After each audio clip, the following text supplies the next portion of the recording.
Hello to everyone. Today we're going to talk about the American poetry since 1945, the anti-tradition.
A shift away from an assumption that traditional forms, ideas, and history can provide meaning and continuity to human life has occurred in the contemporary literary imagination throughout many parts of the world, including the United States. Events since World War II have produced a sense of history as this continues. Each act, emotion, and moment is seen as unique. Style and form now seem provisional, makeshift, reflexive of the process of composition and the greater self awareness. Familiar categories of expressions are suspect. Originality is becoming a new tradition.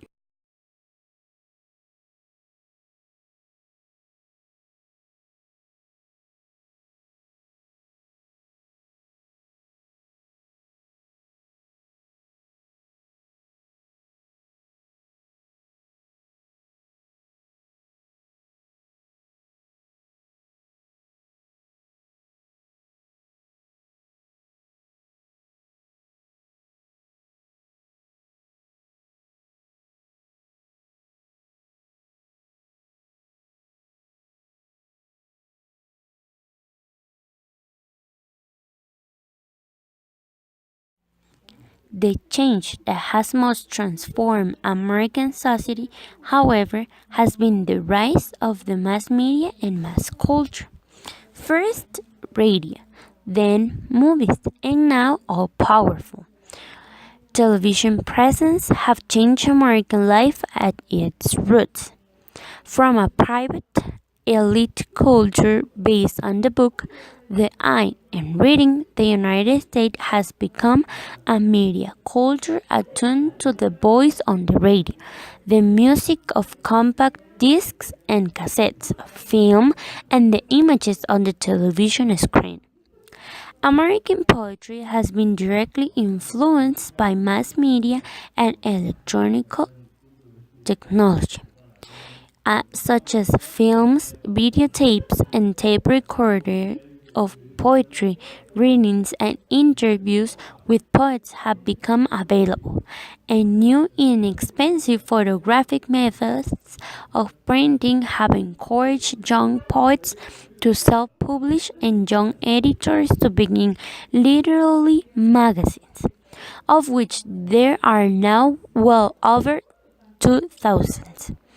From the late 15th to the present, Americans have been increasingly aware that technology, so useful in itself, presents dangers through the wrong kinds of string images. To Americans seeking alternatives, poetry seems more relevant than before. It offers people a way to express subjective life and articulate the impact of technology and mass society on the individual.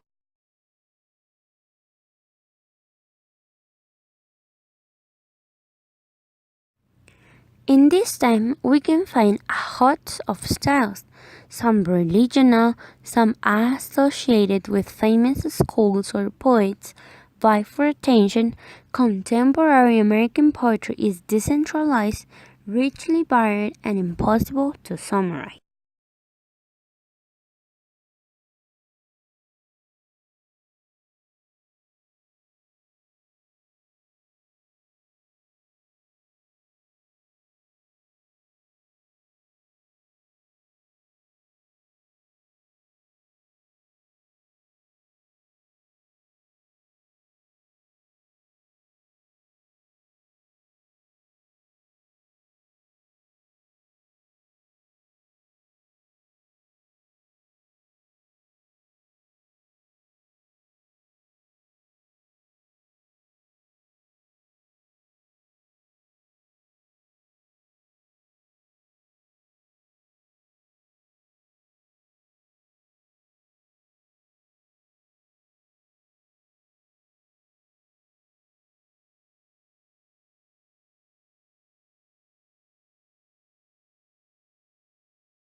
For the sake of discussion, however, it can be arranged along a spectrum, producing three overlapping camps: the traditional on the end, the idiosyncratic in the middle, and the experimental on the other end. And we're going to continue talking about the tradition.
Traditionalism. Traditional writers include acknowledged masters of traditional forms and dictions who write with a rarely recognizable craft, often using rhyme or a set metrical pattern. Often they are from the U.S. eastern seaboard or from the southern part of the country and teach in colleges and universities. Richard Everett and Richard Wilbur, the older fugitive poets, John Crowe Ramsden, Alan Tate, and Robert Penn Warren. Such accomplished younger poets as John Hollander and Richard Howard and the early Robert Lower are examples. They are established and frequently anthologies. Traditional poets are generally precise, realistic, and witty. Like Richard Wilbur, they are often influenced in these directions by 15th and 16th century British metaphysical poets brought to favor by T.S. Eliot. Wilbur's most famous poem, A World Without Object is a Sensible Emptiness, takes its title from Thomas T., a metaphysical poet. Its vivid opening illustrates the clarity some poets have found within rhyme and formal regularity. the tall camels of the spirit, steers for their deserts, passing the last groves loud, with the sawmill shrill of the locust, to the whole honey of the arid sun, they are slow, proud.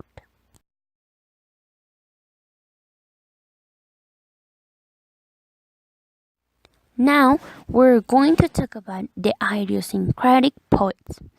Poets who have developed unique styles drawing on tradition, but extending it into newer realms with a distinctively contemporary flavor. In addition to Plath and Sexton, include John Berryman, Theodore, Richard Hugo, Philip Levine, James Dick, Elizabeth Bishop, and Adrienne Rich. Now, let's talk about Sylvia Plath, 1932 to 1963. Unresolved psychological problems epoch in her highly readable novel The Voyage. Smith Colligan Scholarship, graduating first in her class and winning a Fulbright grant to Cambridge University in England. In the 50s, women's pursuit in life was supposed to be tending their husbands and children. Her early poetry is well crafted and traditional, but her late poems exhibit a desperate pro-feminist cry of anguish. Little puppies, little hellflames, do you do the harm? Your flickers, I cannot touch you. I put my hands among the flames, nothing burns, and it exhausts me to watch you flickering like that, wriggling and clear red like the skin of a mouth just bloody, little bloody skirts. There are fumes that I cannot touch. Where are you? Up it's your nauseous capsules. If I could bleed or sleep. If my mouth could marry a heart like that, or your liquor sip to me in this glass capsule, dulling and stealing, but colorless. Sylvia Plath, Puppies in July. Sometimes I feel so stupid and dull and incredible that I am amazed when people tell me differently. Sylvia Plath.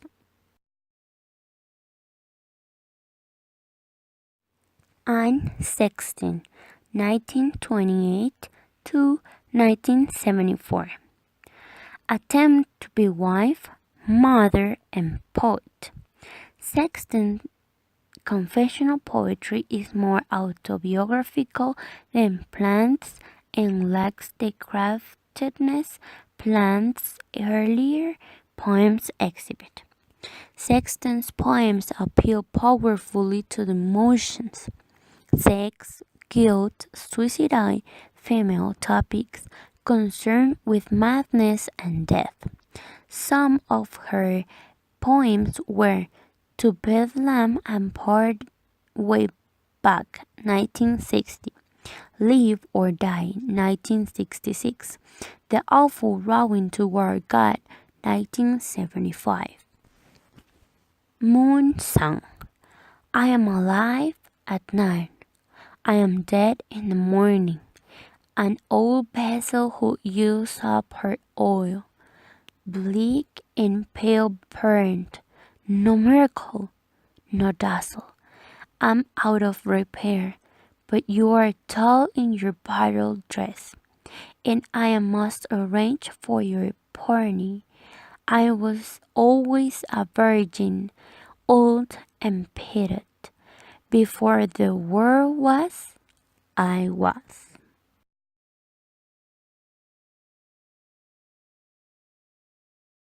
Theodore Roethke, 1908 to 1963. He evolved a special language evoking the greenhouse world of tiny insects and unseen roots. His love poems in Words for the Wine, 1958, celebrate beauty and desire with innocent passion. Long live the wits. Long live the wits that overwhelm my narrow vegetable realm, the bitter rock, the barren soil that forced the son of man to toil. All things unholy, marked by course, the ugly of the universe, the rough, the wicked, and the wild, that keep the spirit under field. With this I match my little wit and earn the right to stand or sit, hope, look, create, or drink and die. This shape the creature that is I. Theodore Rothko.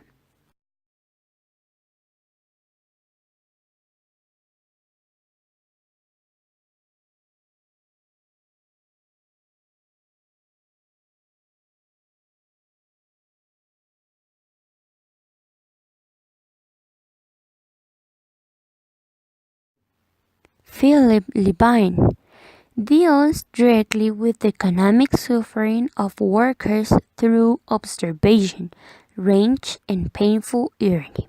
His background is urban and poor. He has been the voice for the lonely individual caught up in industrial America. In terms of his rhythmic pattern, he has traveled a path from traditional meters in his early works to a fair, more open line in his later poetry as he expresses his lonely protest against the evils of the contemporary world. Listen to these young poets, and you'll discover the voice of the present and hear the voice of the future before the future is even here. Philip Levine, U.S. Poet Laureate 2011.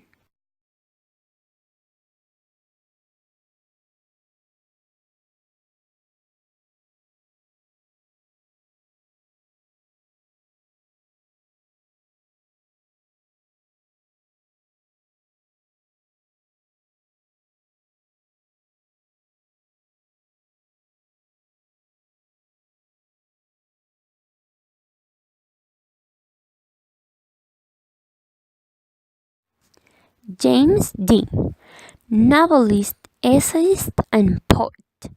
Much of his writing is rooted in nature, rivers and mountains, weather patterns, and the perils lurking within. Charles Dick reflects upon your present blessings, of which every man has many, not on your past misfortunes, of which all men have some.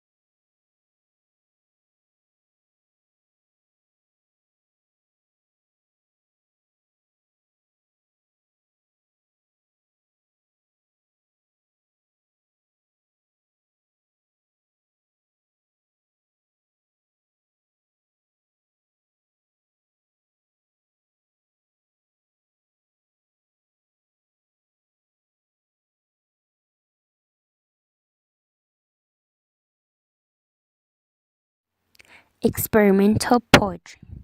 The force behind Lowell's major achievement and much of contemporary poetry lies in the experimentation begun in the 50s by a number of poets.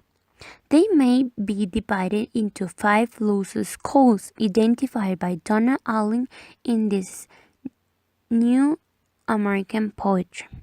The first anthology the present the work of poets who were previously neglected by the critical and academic communities. Inspired by jazz and abstract expressionist painting, most of the experimental writers are our generation younger than Lauer. They have tended to be bohemian, counterculture intellectuals who disassociate themselves from university and outspokenly citizen Borges' American Society. Their poetry is daring, original, and sometimes shocking. In its search for new values, it claims affinity with the archaic world of myth, legends, and traditional societies such as those of the American Indian. The forms are looser, more spontaneous, organic. They arise from the subject matter and the feeling of the poet as the poem is written, and from the natural pauses of the spoken language, as Allen Ginsberg noted in Improvised Poetics. First thought, best thought.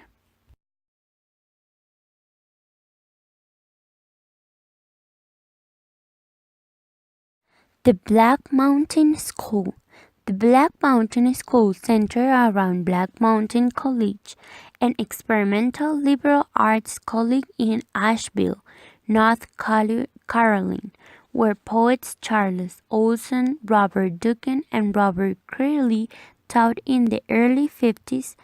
Ed Dorn, Joel Oppenheimer, and Jonathan Williams studied there, and Paul Blackburn, Larry Ain, and Denise Levertov published work in the school's magazine, Origin and the Black Mountain Review. The Black Mountain School is linked with Charles Olson's theory of projective verse, which insists on an open form based on the spontaneity of the breath, pause in speech, and the typewriter line in writing.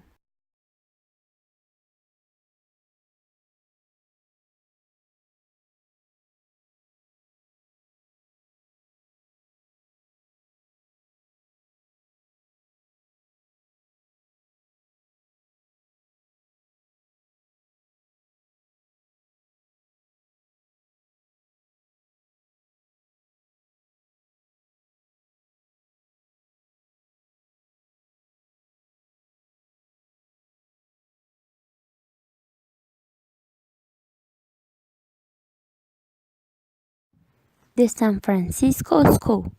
The work of the San Francisco School, which includes most West Coast poetry in general, owes much to Eastern philosophy and religion, as well as to Japanese and Chinese poetry. This is not surprising because the influence of the Orient has always been strong in the U.S. West. The land around San Francisco, the Sierra Nevada mountains, and the jagged seacoast is lovely and majestic, and poets from that area tend to have a deep feeling for nature. Many of their poets are set in mountains or take place on backpacking trips. The poetry looks to nature instead of literally tradition as source of inspiration. San Francisco poets include Jack Spicer, Lawrence Ferlinghetti, Robert Duncan, Phil Whalen, and others. At its best, as seen in the work of Gary Sender, San Francisco poetry evokes the delicate balance of the individual and the cosmos. In Snyder's Above Paid Valley, 1955, the poet describes working on a trail crew in the mountains and finding obsidian, arrowhead flakes from vanished Indian tribes. On a hill showed all but summer, a land of fat summer deer. They came to camp on their own trails. I followed my own trail here, picked up the cold drill, picked single jack, and sack of dynamite. Then 1,000 years.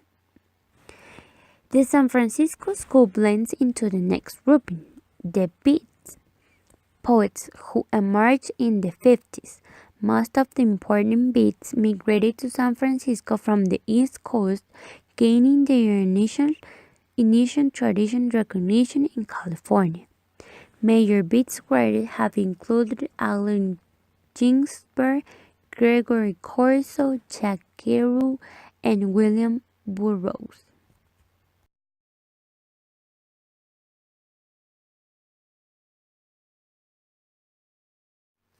The New York School. Unlike the Beat and San Francisco poets, the poets of New York School are not interested in overtly moral questions, and in general, they steer clear of political issues.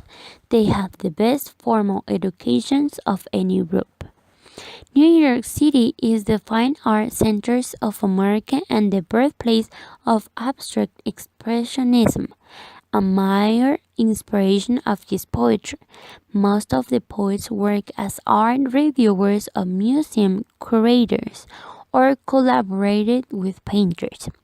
Perhaps because of their feelings for abstract art, which distributes figurative shapes and obvious meaning, their work is often difficult to comprehend, as in the later work of John Ashbery, perhaps the most influential poetry writing today.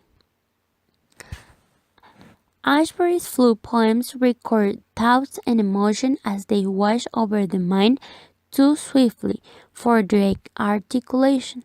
His profound long poem, Self-Portrait in Convict's Mirror, 1975, which won three major prizes, glides from thoughts to thoughts, often reflecting back on itself. A ship, flying unknown colors, has entered the harbor. You're allowing strangers' matters to break up your day.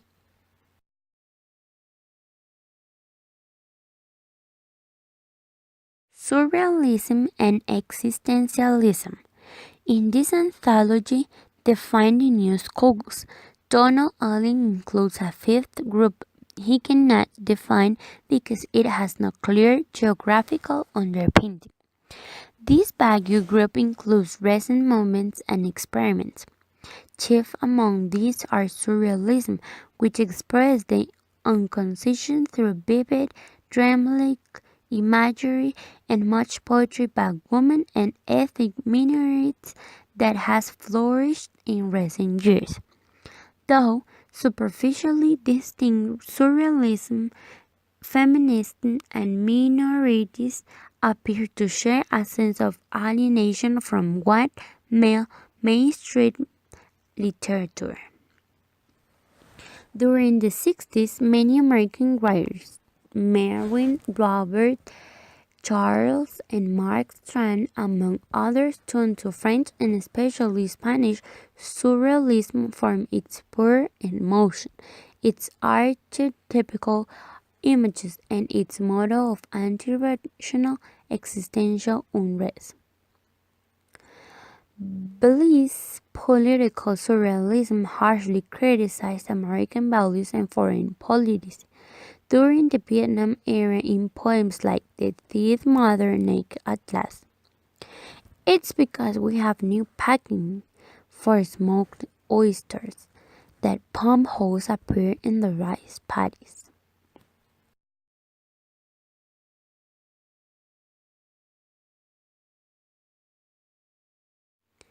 Thank you very much for listening American Poetry since 1945, the Antique Tradition.